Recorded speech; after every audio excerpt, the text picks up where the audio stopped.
Does a guru find a disciple, or does a disciple find a guru? Because we have read that when the disciple is ready, the guru comes.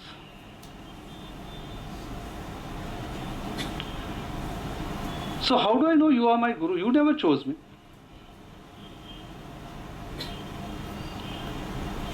How am I supposed to know that you are the right person for me to take as a guru? So there is this dilemma in the minds of many people. How can I choose a guru? I am not enlightened enough to do that. Otherwise I wouldn't need a guru. And the guru hasn't called me. Because it says in some books that the guru will choose his disciple. So today I want to clear that dilemma. Once and for all. Because I know it plagues a lot of minds. And there's a lot of confusion about this.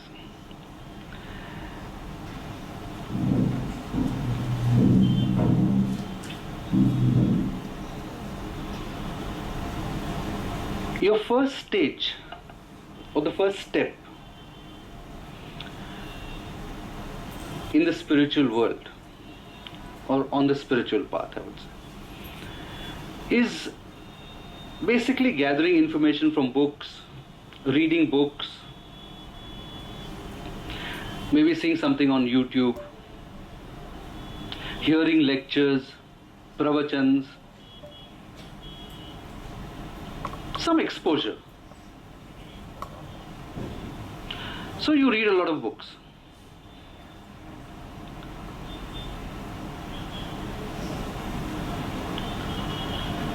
And then you come to a point where you say, okay, but I have so many doubts. And the book doesn't answer them.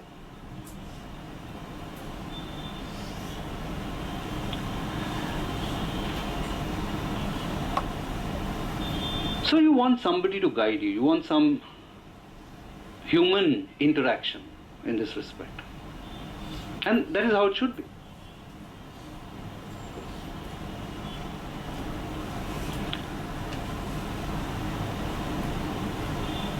So you attend some program.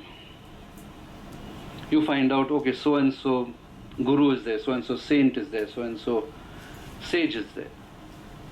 You probably go to one of the functions and you like what he says.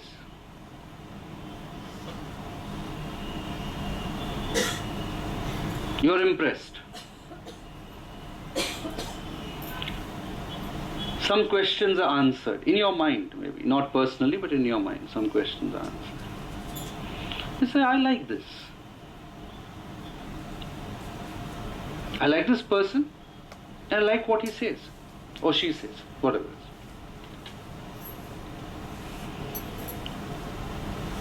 is. So what you do is you start reading what he's written, what that guru has said. You start attending more programs, more lectures. You have now taken the first step. You have become a follower. That is the first step. You become a follower. Now what is the definition of a follower? A follower is somebody who follows the teachings of a certain guru or a saint. And let me tell you, close to 80% of all the people that are associated with a certain guru or a saint are followers. And rightly so. So what does the follower do? Get a few questions answered, probably have one-to-one interaction with the guru, takes his problems or her problems to the Guru. Get a few of them solved sometimes they're not solved. You basically try to incorporate a few of those teachings in your life. You benefit from it. Sometimes you don't. Depends on how much effort you put. Essentially,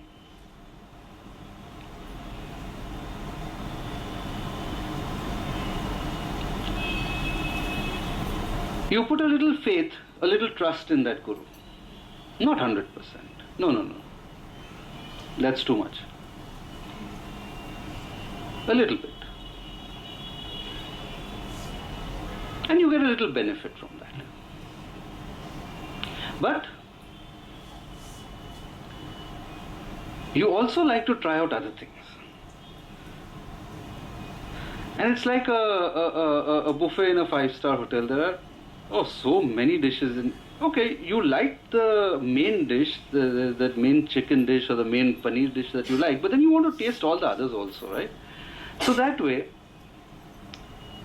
you go to various places, various other forums, various other groups, various gurus, and you take a little bite of here and a little bite of there, and you keep circulating around all that. Well, that's what a follower does. I mean, that's fine. Sometimes you find another person and his teaching is more attractive, and you get closer to that person, which is absolutely perfectly legitimate, accepted. So the first stage that you go through is being a follower. Now, some portion of these followers go to the next stage. The next stage is what I call the devotee. Now, when you find as a follower that a lot of things work in your life, what you've learned from this Guru, and you build a close bond or connection with that Guru,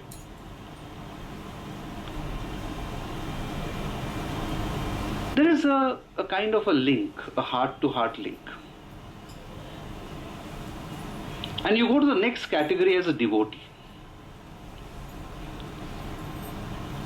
Now, the devotee is closer to the Guru than the follower, of his own volition. I mean, you choose to be close. So you have a lot of affection, a lot of love. You follow the person's teachings more closely. And there is less of the buffet that you taste. Now you say, my dal roti is good. It tastes better. So you largely stick to that one person. And you develop a very strong bond of affection and love. How does the Guru reciprocate?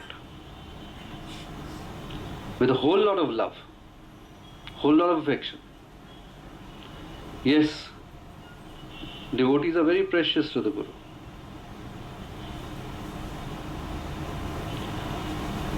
He will look after them. He will save them in times of trouble more times than you can imagine.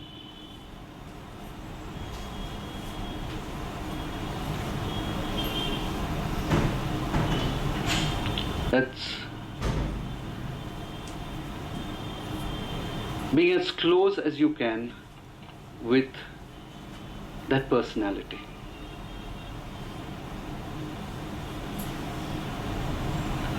But that's as far as you can go as a devotee. Now, out of these devotees,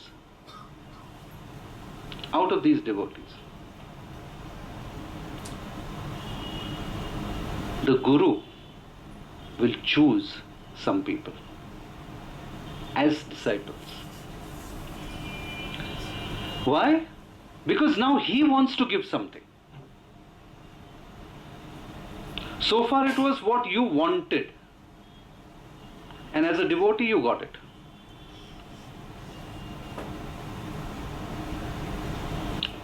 The disciple is one who the Guru chooses what he wants to give.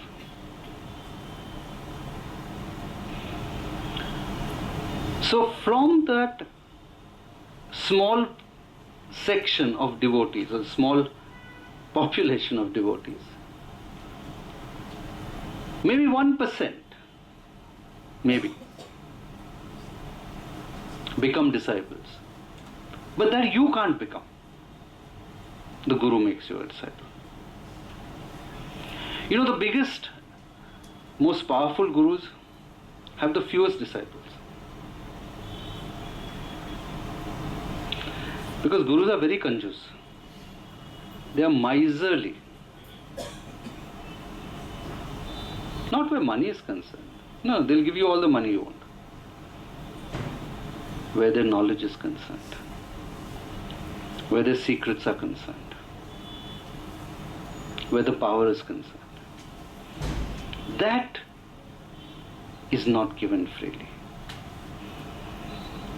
That is not given to everybody. For that you have to become a disciple. And the Guru chooses who he wants to give it to.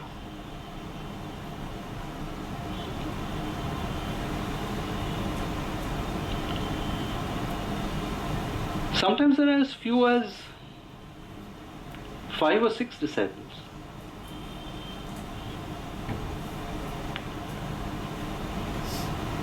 I mean, I would consider it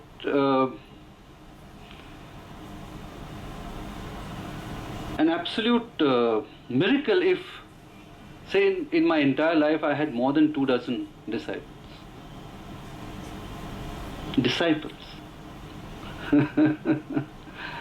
I may have hundreds of devotees and thousands of followers, but disciples are very few. Because those are the ones that I will transfer my wealth to. I mean any Guru, I'm just saying.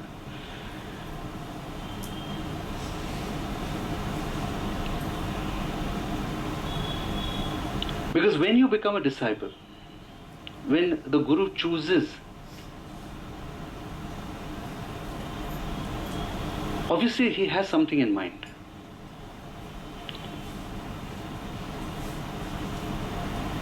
He feels that, yes, this is the person I can give something to. Because all along it was what you wanted and you got. This is what the Guru wants to give you. And that is why they say the Guru chooses the disciple. This is where the Guru chooses the disciple. But the first 2 stages are in your hands, to be a follower and to be a devotee. Because your choice is absolutely important. I cannot come one day to a stranger on the road and say, hey, listen, I want you to be my disciple. It can't work that way. So that first stage, you have to be a follower. At the second stage, when you feel you are ready to narrow your choices down to one person, you become a devotee. And as a devotee, you will receive everything from the Guru. I mean, material help, help in your day-to-day matters, your relationships, your financial issues, your work issues, whatever it is. Devotee gets all that. But not spiritual wealth. The spiritual wealth is reserved only for the disciples.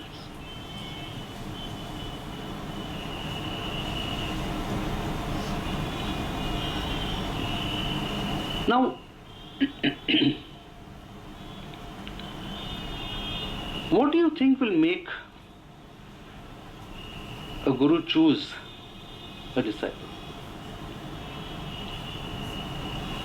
I have waited 10 years for Babaji to give me his knowledge, his secrets, his power, everything. 10 years. So you don't become a disciple overnight. Never.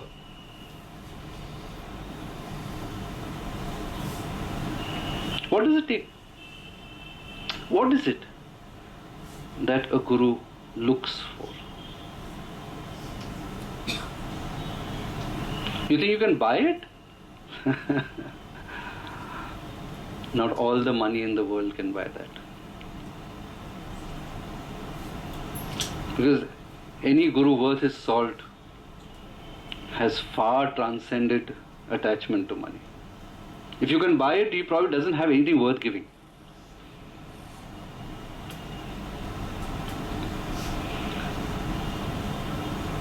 Doing his seva, there are a lot of people who can do seva.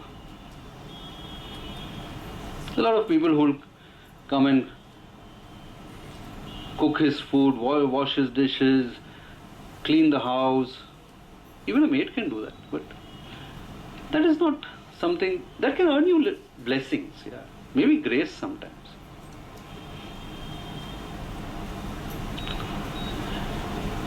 Your own spiritual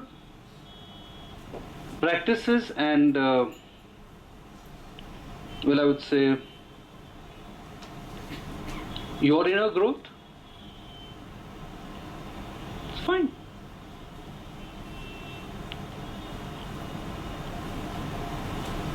If you are doing certain practices, if you are benefiting from that, most welcome. Why should I make you a disciple? What will open the doors of my heart? There's only one thing.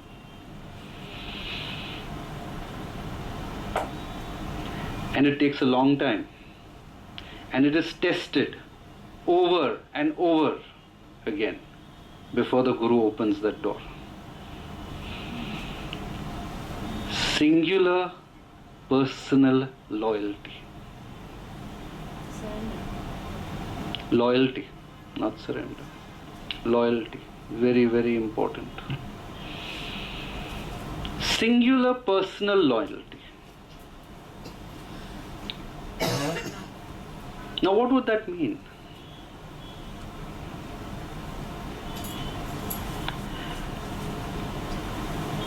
No, it doesn't mean singing and dancing around him and, that kind of show is not something that can impress. But in your heart,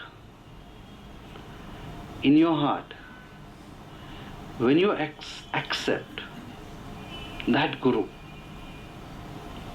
or that saint or sage,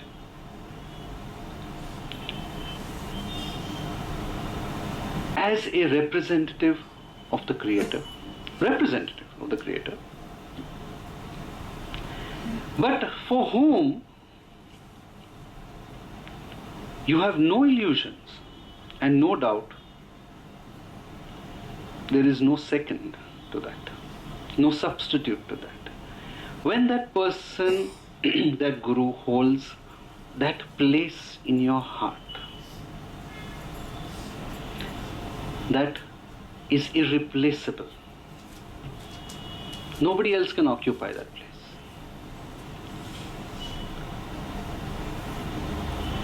That is the kind of singular personal loyalty that the Guru detects. You can't fake it. Oh no, you can't fake it. We look naive, but we know far more things than you'd ever imagine. You cannot fake what's in your heart. You can put on masks and change that mask every day. But you can't mask your heart. You can only mask your face. And I can see the heart. I don't need to see the face.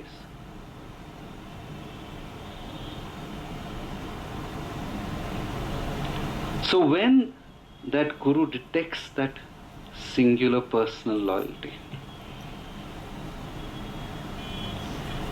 over a period of time, it can't come in spurts and then wither away after some time. And it is tested, believe me. You go through some really tough tests. And you pass them. That is when the Guru says, this person is right to become my disciple. This is the person I will share my wealth with. I will share my hard-earned treasure with.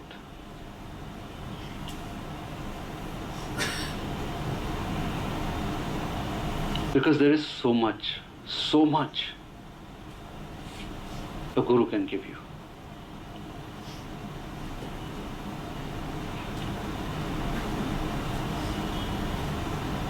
There is firstly so much of knowledge which is not written in books, which is not available except from another human being. So it also involves a lot of trust and faith that the Guru puts in the disciple to share that kind of knowledge, to share that information. Oh, you have no idea how huge a volume of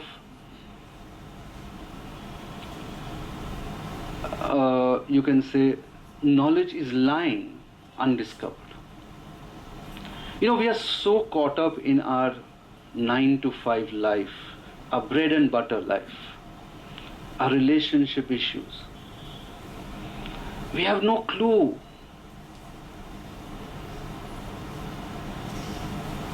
And you can't get this in books. Nobody writes it.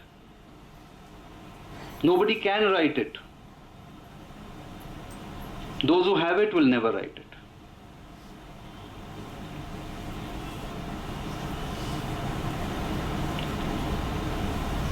There are so many doctrines, so many avenues of knowledge. Just for example, just take mantras for example. Oh, there are plethora of mantras, powerful mantras.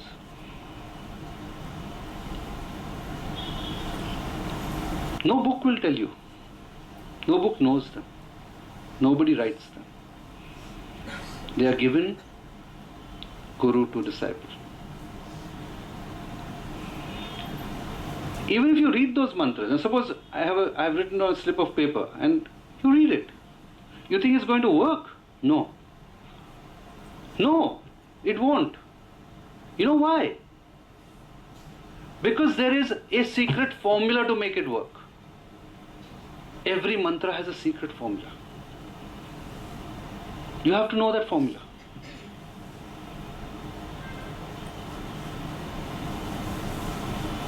Only that when you work that mantra on that formula will the power be released. Then the power is awesome. So who's going to tell you all that? Only the Guru can tell you.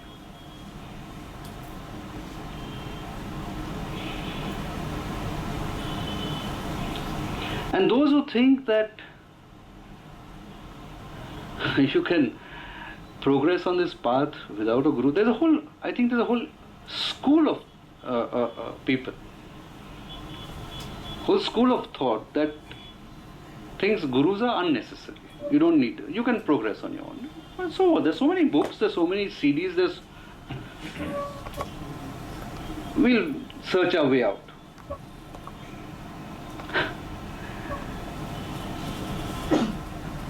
If there are 10 steps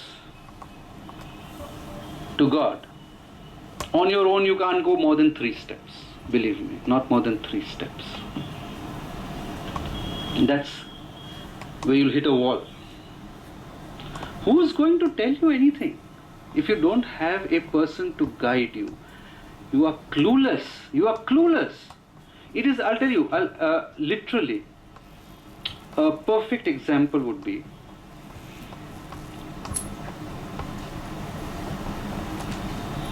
you want to go deep sea diving, or let's say you want to find hidden treasure, in the ocean.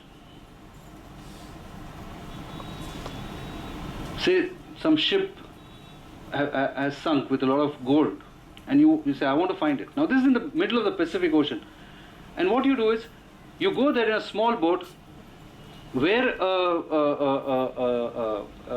a deep sea diving gear, and plunge into it without any help, without any training, without a clue. Spirituality is like that.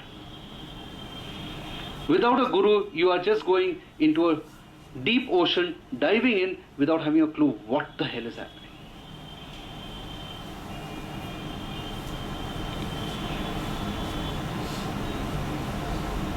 So those who think they can even progress without help are living in a fool's paradise.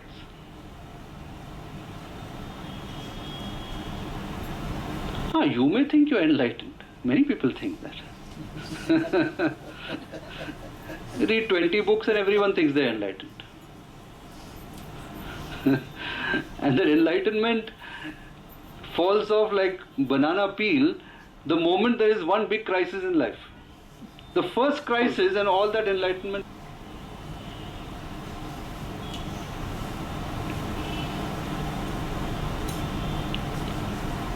So yes, both are true. You have to search for the Guru, and the Guru chooses you. Both these statements are true. But at different times, that is why. Initially you have to become a follower, become a devotee, and at some stage you may become a disciple. Jesus Christ had only 12 disciples. One of them, of course, turned out to be a traitor, but that's a different thing. But he had only 12. Entity like that had only 12 disciples. But he had hundreds and thousands of followers.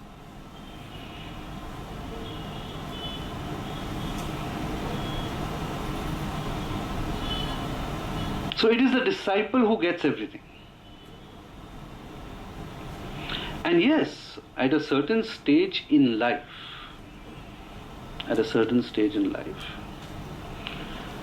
from the few disciples, a guru chooses the next guru. He may or may not. It's not mandatory. If he feels the need, if he thinks it will serve a purpose, yes, he will choose the next guru. Like maybe 20, 30 years from now, I might think of making another guru.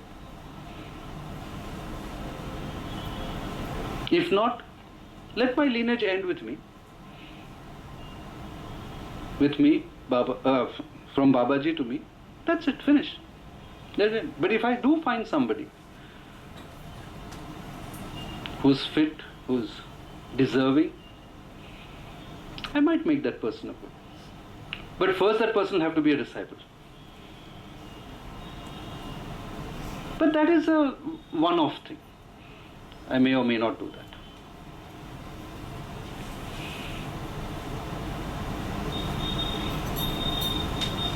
And it is a disciple who inherits the wealth, the spiritual wealth of the Guru.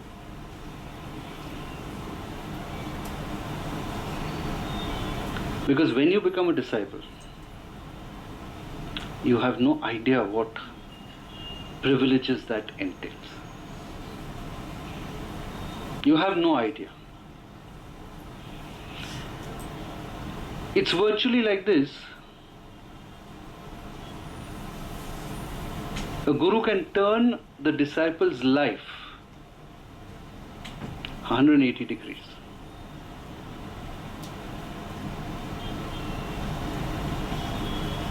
It's, to put it into a slightly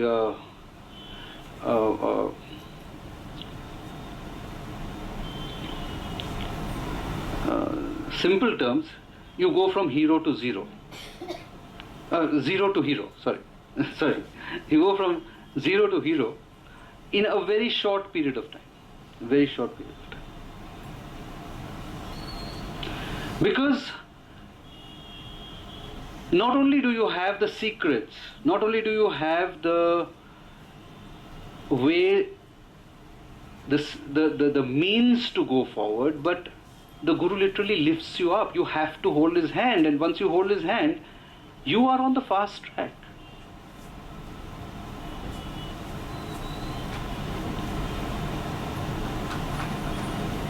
There is as much his responsibility as yours.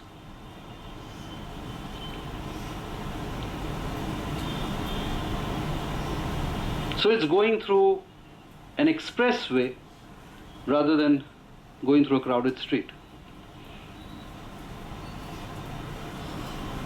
That's how quickly you can evolve. Yes, and if you do get that opportunity, oh yes, you can get enlightened in one lifetime. This lifetime. You can get self-realization in this lifetime. Because the Guru will make sure of that. He knows the keys. He knows what is required. And you will say, but oh, I have so much of baggage and I have so much of karma. That's my problem, not yours. I can burn your karma. I can take it on myself.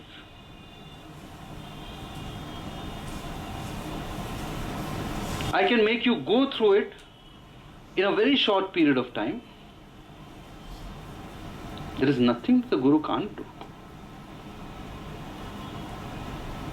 if he wants to.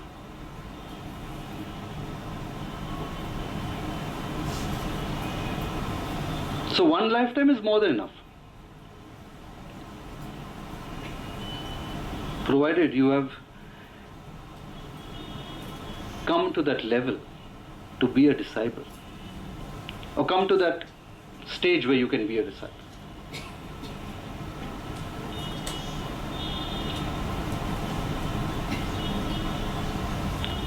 This is how I think the whole controversy about Guru and disciple has been created, because at different points of time you are in different stages.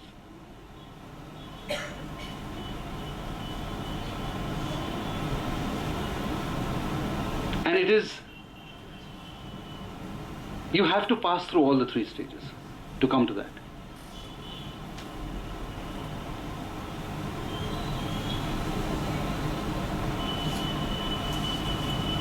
But there's one thing that is abundantly clear.